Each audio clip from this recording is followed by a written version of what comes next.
Welcome to Engineer Muscle Podcast number 20, guys. Today we have a really special topic, a topic that I genuinely feel like even a lot of fitness trainers don't know the answer to.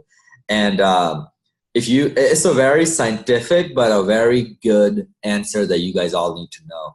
So today's topic that Madison and I will be talking about is, how do fat cells work? According to CDC's projections, I think by 2050, 49% of Americans will be obese. And obesity equals high body fat percentage. And that leads to like 10 other chronic health problems that, things like heart disease, things like diabetes, things like so many other things. Causes of death in the U.S. Yeah, it's some of the biggest causes of death for sure. So today we'll be teaching you how do fat cells actually work. So like when you have a big fat belly, for example, a beer belly, and when you cut and then you lose that beer belly, and then the next time you gain it back, like in the same exact spot, you gain all of that back. And you're like, I didn't make any progress. Madison and I will be talking about how does that shit even work? Like, what is it that's going on inside your body when you are in a caloric deficit, when you are eating better foods, and how is your body losing weight and all of that? So Madison, without further ado, give me like the clients that you worked with, what's been like, have you ever had someone who gained the fat back, or like it was just like they cut, they leaned up and then they went on their own way and they did a dirty bulk or something and they gained all that weight back? You ever had any of that? Yeah, I've had a couple clients who discontinued with me, and after we cut them down, and then they kind of went back on their own when they were trying to bulk. They just got real soft afterwards and kind of went back to kind of how things were. But usually when people stay on with me during from a cut to a bulk, we usually don't run into that, and then they're able to stay a lot leaner through the process. But it's something that's very common, and I see it all the time. You see it when you go to the gym too. You see guys and they'll cut down, then a few months later or whatever, they're like, oh, I'm bulking, and they're just looking soft and they look like they were before. And if you go online, you hear about it a lot too. You hear people yo-yo dieting. They're going down, they go up, and they never really gain much muscle. They never really get that lean, and it's like they're always kind of stuck in this weird quasi middle ground between like a low point and a high point for them, but like neither point is kind of optimized. So it's really, it's really common. I'm sure you see it with your clients too, right? No, yeah, and especially And what's fascinating is that, especially taking an athlete from cutting to bulking, that's where like you see a lot of, because what happens is people, since obesity and fat is such a big problem in America, people hire trainers when they're in pain, right? When they want to lose fat.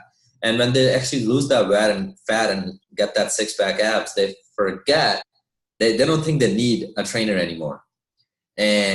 But the reality is your body, see, in physical chemistry, we learned a lot about entropy. And your body tends to go back to that, disordered state all the time. Like, look at your room. It gets messier. It just gets messier. And then you put the energy back in and you fix it. And then it gets messier again. That's the disordered state of the universe. So with human body, like, it likes to go back to things if you lose weight the right way, you can maintain your six-pack abs for a long time. Mm-hmm. It's so funny how as soon as like I start getting too comfortable with my physique and I'm like, I can intuitively eat now. I don't have to count anything. I'm good.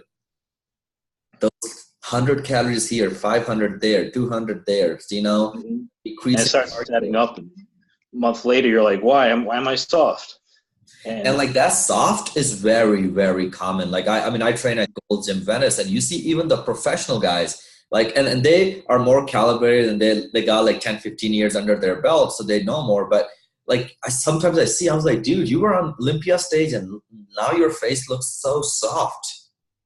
So soft. And it's such a common thing because like when you recomp, your body tends to go back to that homeostasis, that state that it remembers last, and you're giving it a reason because your habits haven't formed yet. So your opinion, like let's start with a guy who has, what is the body fat percentage of an average dad who has a beer belly?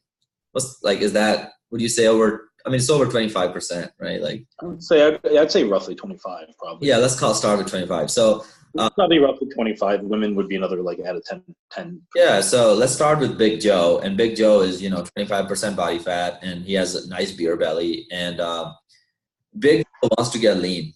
And he's been lifting in the weight, so he has that going for him. He's building some muscle, but he wants to lose that. So let's talk about like how is his body working? Like all that, what is the body thinking when we, have him start eating a little less, when we have him start doing cardio? So before we even, let's for a split second, we're going to step back from our, all of us are really ingrained in fitness. So we always think about fat. We're like, fat is bad, and we don't want this on our body. We want to look ripped and jacked and look fucking awesome. Let's just take a step back for that for a quick second. And let's remember, well, why the fuck do we have fat in the first place? Right. So if you trying to understand just the human organism, and you have to remember for 100,000 years of human existence, right? The reason we have fat is so that we can store energy for later.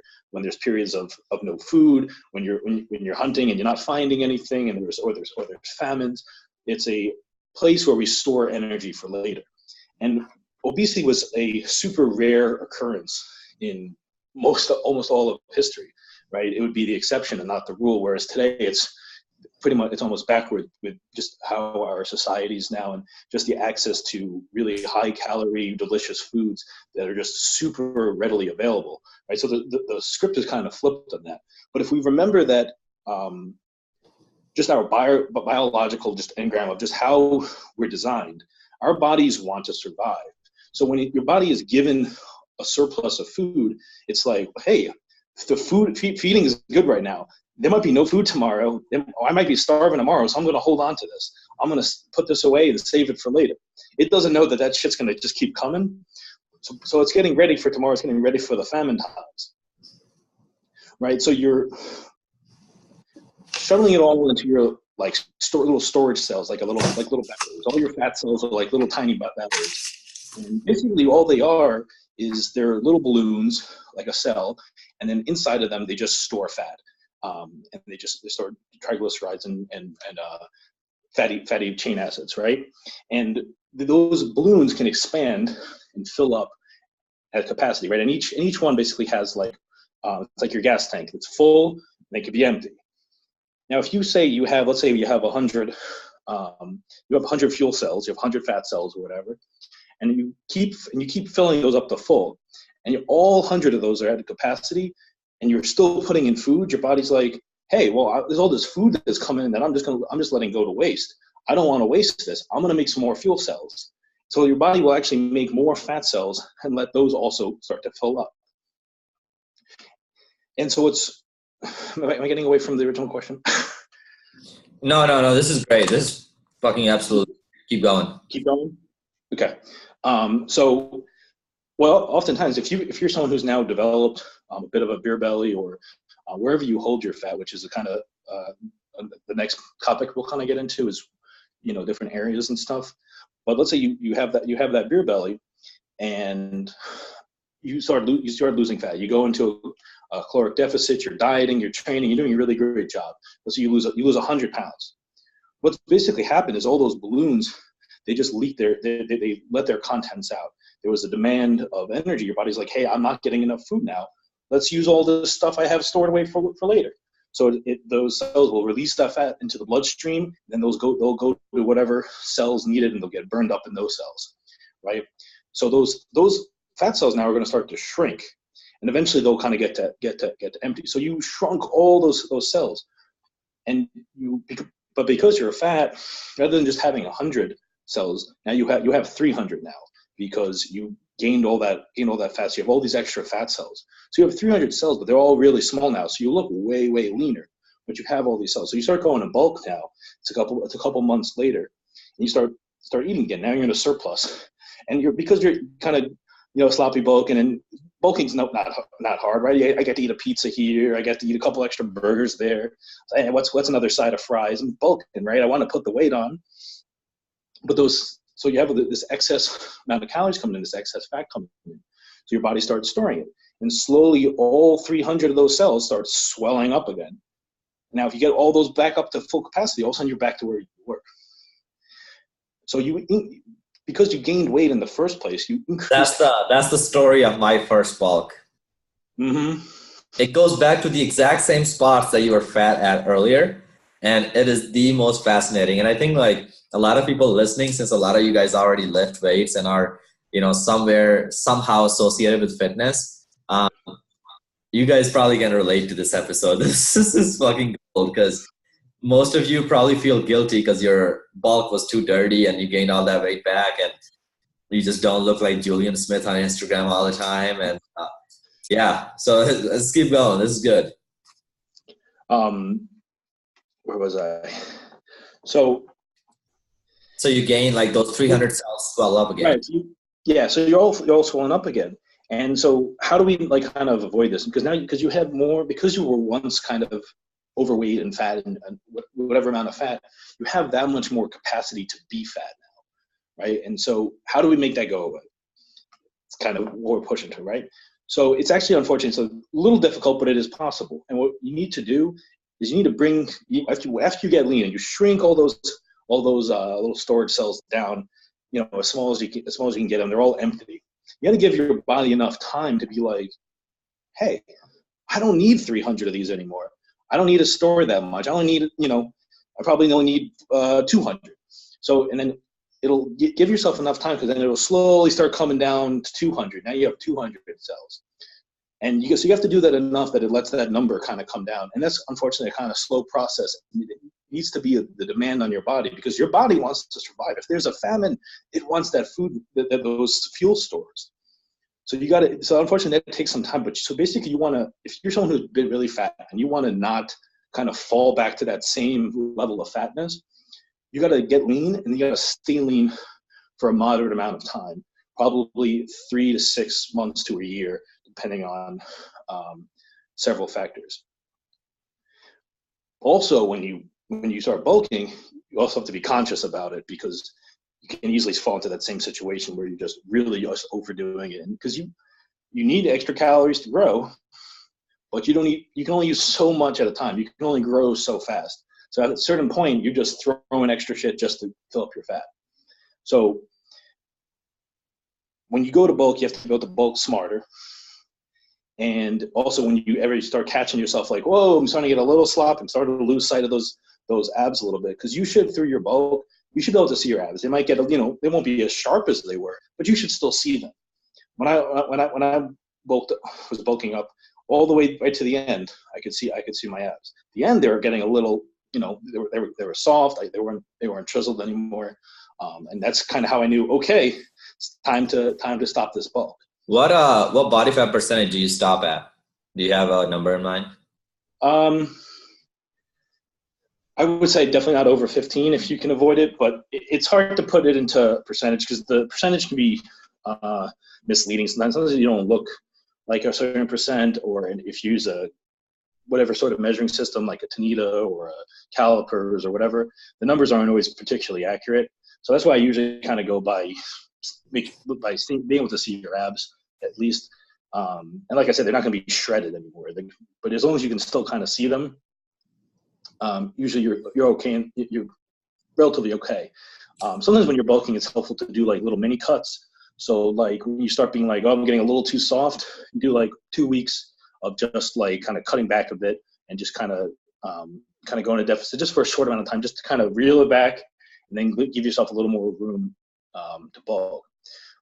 And for the same reason, it's also why it's really important, because you can only bulk effectively before you're fat, right? Once you start being fat, the fatter you are, the less effective your bulk is, because more of the energy surplus that you're consuming is going to your muscles and more of it's going to your fat. So you're not going to grow as effectively. So that's why it's good to start your bulk out as relatively as lean as you can manage, because that extends how long you can do it.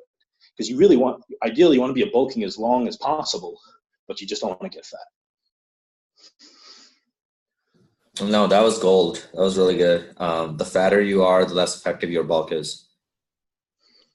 I think most people forget that yeah, bulk is like not free for all. Right. I think that's the biggest thing is um, people think the cut is the hardest part, and then bulk's no big deal. I get to eat what I want now, and that's true to an extent, but it's kind of limited too. You shouldn't just be picking out on pizza and whatever kind of crap and just eating your face off all the time. Tub of ice cream here, cookies there, etc. Is there room for some of that? Yeah, probably. But you got to be smart about it. And you got to be controlled. It all depends on the person. If you're like a skinny guy, you don't put on weight very easy. You could probably get away with a decent amount of that. But if you're someone like me, like I look at ice cream and get fat. I don't even have to fucking eat it. So you just got like when I bulk, I have to be really particularly careful. I need to be in a surplus, but it can't be a big surplus, or I'll just get fat. And if you're one of those type of people, you just have to be that much more conscious and smart about how you bulk. I love it. I like the fact that you talked about why we even need fat cells. So like, I mean, don't you think like there's also another problem where people are really afraid to even put on a little bit of fat? Like Yes. athletes especially guys who go to the gym who have smaller frames. They want to look big, but the problem is, I actually have one client who I was asking about this a week ago. Smaller frames, and he wants to grow because he wants to compete next year.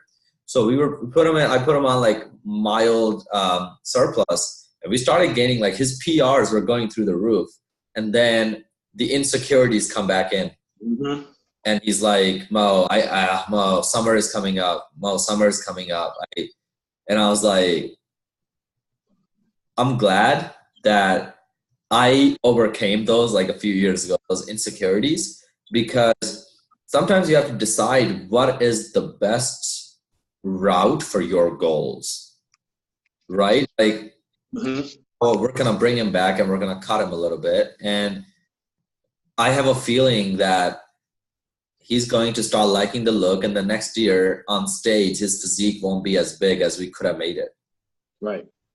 So is there a balance that you should aim for? Like when you're like, it's your insecurities telling you that, oh, I'm getting fat again. But like your coach is like, no, dude, you're just right at the good point right now. Like you're hitting the strength PRs. So we know you're gaining muscle. And yeah, so what do you have to say about that? I'm curious. Yeah. Well, I mean, first off, if you're working with a coach, listen, especially, if you have an experienced coach, listen to your coach. Your coach knows best. But when you're gaining muscle, there's an optimal range you want to be in as far as fat, because you don't want to be so lean, because when you're really lean, your joints are really exposed. Your joints can take more of a beating because there's there's less fat cushioning them. And when you start having fat, that extra cushion can also help you move more weight, which means more stress for the muscle ultimately. And it puts you in a safer position. And also your body's not so lean and so starving for nutrients that it's going to be like, no, I can't. Why am I going to build muscle? I'm fucking starving. I need like it's freaking out still because it's so lean. Like if you're stage ready, you're not really going to be building muscle at that point, because you're even if you're not in a literal deficit, your body's still coming out of the deficit. So you got to be enough out of that, right? Because you don't have to be, you can still be lean, but you're not going to be like shredded lean. And between that, and then again, just starting to be where you're starting to be like really soft and like losing your abs, in that range is kind of where you want to be when you're bulking. So it's important for those guys that are afraid of getting soft. You're going to get softer. You're not going to be stage ready. You're not going to be at your leanest. You're not going to be all that sharp anymore. But if your goal is to get bigger and you have that long-term goal, especially if you want to be a competitor and you want to grow and you want to be a big guy, you got to play the part of a big guy sometimes. You got to grow into it, and you are going to get a little softer. But as long as you don't go what we were talking about before, go into that other extreme of getting like really soft and really kind of putting the fat back on, then you don't worry about that. You will get an effective bulk. You will gain some fat. It's impossible not to gain some, because in order to maximize your muscle gains, because you're always playing with that balance of how much of a surplus should I be. And if you're right on that line, every so often you're going to be going slightly over it. And as long as you're not going way over it, you're going to be good. but you don't want to be under two under, right? Because then you're no longer optimal. So let's say you're the perfect surplus for you is 325 calories, right?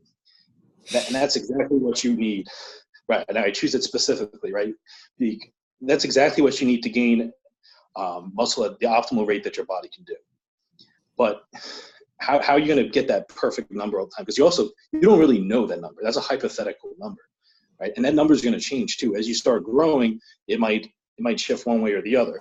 So if you're, say, in a 400 calorie surplus, you're always going to be a little bit over it versus being, let's say, at a 250 surplus or something. Now you're under it, so you're not quite optimal. So it's better to kind of straddle that line and slightly be just over it than kind of below. And that's like, and I think that's super important to say, because I think what you said earlier about like the fatter you are, the less effective your bulk is, right? So during bulking, should your training be harder than your cutting season? Because your body needs a reason to build muscle. And if you're giving your body those extra calories and not training hard enough, or enough for your maximum recoverable volume or minimum effective volume, your body has every reason to send extra calories to the fat cells. Right. So would you say like your training should be harder during bulking a little bit? It's a slippery slope.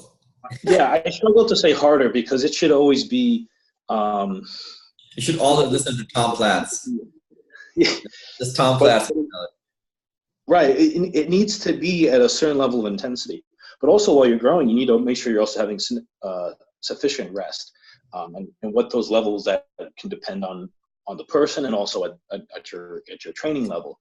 But it's imperative that you have a demand, you put a demand for those calories, and you give your body a reason to grow.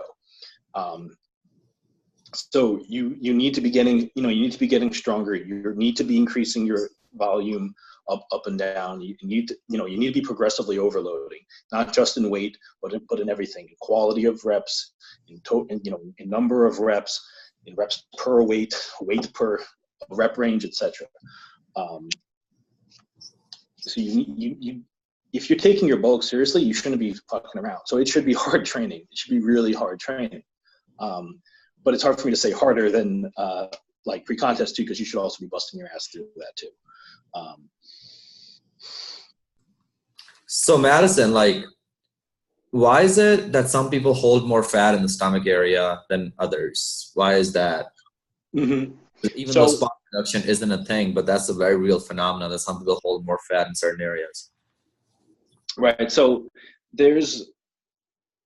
ultimately there's genetic reasons, but it's also hormonal as well. So on the outside of those balloons, right, those fat cells, there's different receptors, and those receptors are so the way your body communicates with various chemical communicators, hormones, and transport proteins and stuff like that. Certain areas of the body are sensitive to different, or fat areas of the body are sensitive to different hormones. So, for instance, for the beer belly, that's also often correlated with high cortisol levels. Whereas, like, if you hold a lot of fat around your chest or on your hips, that's correlated with high estrogen levels. If your calves are fatty, that's correlated with your IGF levels, low IGF levels. So there's a lot of different hormonal reasons, and part of that brings up kind of the mechanics of how do we even burn fat in the first place, right?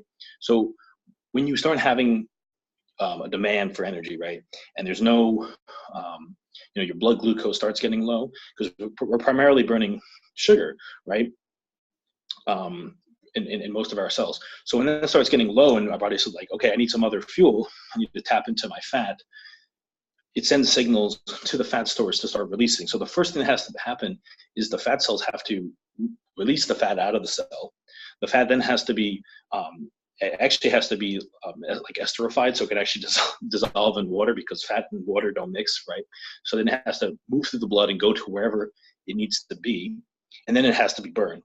So all those things have to happen to actually get rid of the fat, because sometimes you can release fat, it can circulate around, not get burned, and guess what? You're just going to store it again. Also, sometimes you can be burning, but you're not adequately releasing, and so you might tap into glycogen or a different fuel source, or your energy kind of just comes down. So in order to actually burn the fat, you have to release it and also burn it. So again, with those different areas in the spot reduction and why they might stick to some spots, you might be your beer belly, kind of goes down to your hormones, and you can kind of look up kind of which hormones related to what area, and then kind of do some things to rectify it. So for like the beer belly is, like I said, cortisol. So doing things to calm down, relax, de-stress. Also alcohol and literally beer is also correlated with storing more in that area because it raises your cortisol. So doing stuff to help balance out those hormones. And then also when you are burning fat, there's certain like supplements, certain, again, like hormones and stuff can help make sure you're releasing fat more effectively. For instance, everyone's favorite drug, caffeine, increases lipolysis. Yeah, well, helps release more fatty acids, right, to be burned. So caffeine is not sponsored by Starbucks, for the record. We're not yet. Starbucks sponsor us. Right here, a gold standard member here every day. But like there's some supplements as well. Yohimbe is a very, very HCl or just Yohimbe bark is a very useful supplement for that. Yohimbe is really good for releasing a lot of those stubborn areas. It's a beta agonist, so various different stimulants are often one of the ones you'll see like in this category that kind of help promote fat burning and fat release. So Yohimbe is one of them. That one really helps with. What's the name of it? Say that name again. Yohimbe, Yohimb. Yohimb. What is that? I've never heard of that. It's a bark. It's you also get the extract. It comes from a bark. They make extracts of it. It's a beta agonist, so it's technically a stimulant. Caffeine is an alpha receptor agonist. This is a beta receptor, beta 2, I think. But like other like weight loss products that have been on the market, some that are still and some that aren't anymore, like ephedra and stuff like that, or when people talk about clenbuterol, these all kind of fall in that same category where they're affecting either the alpha receptors or the beta receptors, which on the fat cells, which is what kind of can cause it to release more fat. So when you're doing cardio, especially if it's fasted, Yohimbe is really, really useful for tapping into those really stubborn areas. So if you're someone that holds it on your love handles or your lower back or it's your belly, whatever those stubborn areas are, the Yohimbe is really good for that. And it can be mixed with caffeine and they kind of synergize well together. So like I said, there's some supplemental and there's also some hormonal, and depending on how deep you go, there's a bunch of different kind of things like that can help with sticky areas. No, I like it. So the answer to my question was it can be hormonal as well as stress-related stuff. What was the other thing you said? Well, I mean, it's genetic and it's hormonal. Genetics and hormonal. Those are good answers there. So we have covered so far what is inside a fat cell. We've covered why would a fat cell have leak their content and make you look leaner, and how we actually do that. And then permanent fat loss and how to actually not get fat after you got leaner. And then we talked about how to bulk smarter.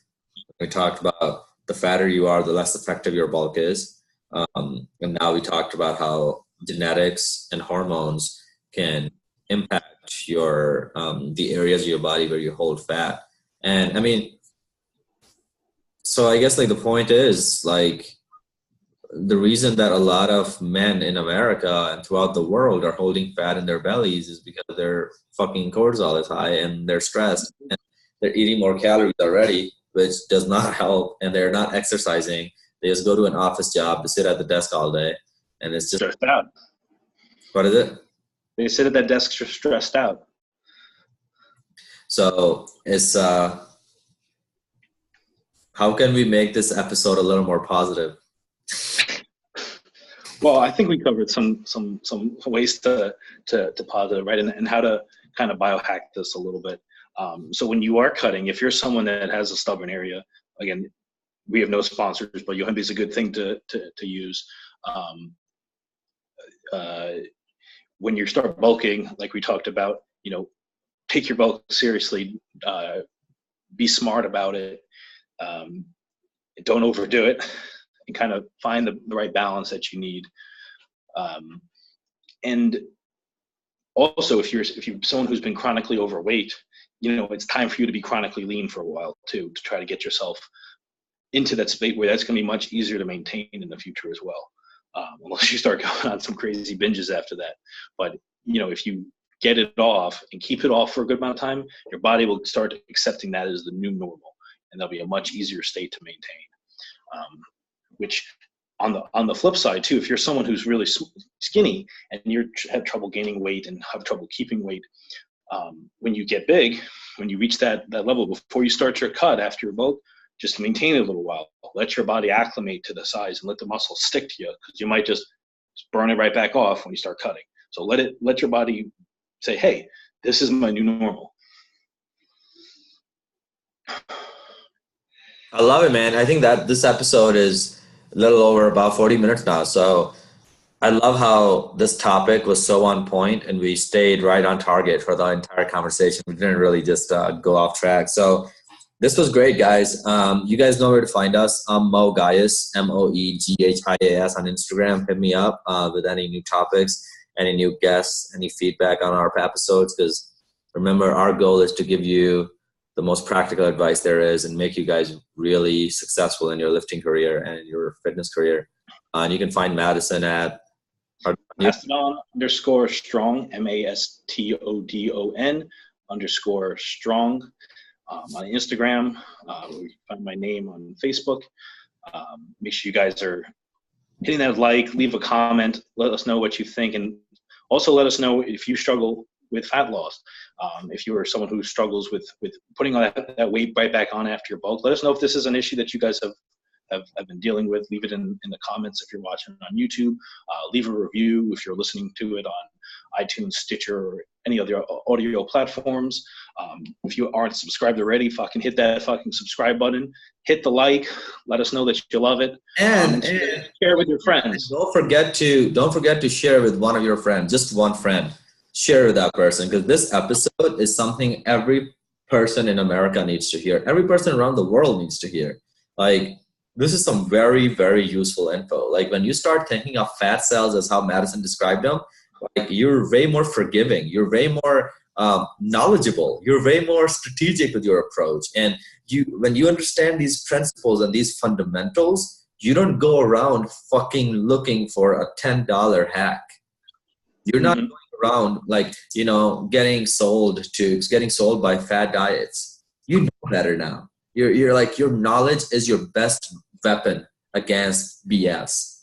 And so when we put in this much work into a podcast, and we want you guys to share with others, we want this message to spread, and our goal is to literally help as many people as possible, millions of people, and just help us do that, and we'll continue to create these podcasts. And let us know if you guys have any feedback and who you guys would want on here. And again, take care of yourself, keep lifting weights, keep lifting, keep exercising, stay healthy, eat better foods, make better choices, and don't forget to subscribe to Engineered Muscle. Thanks for listening, guys.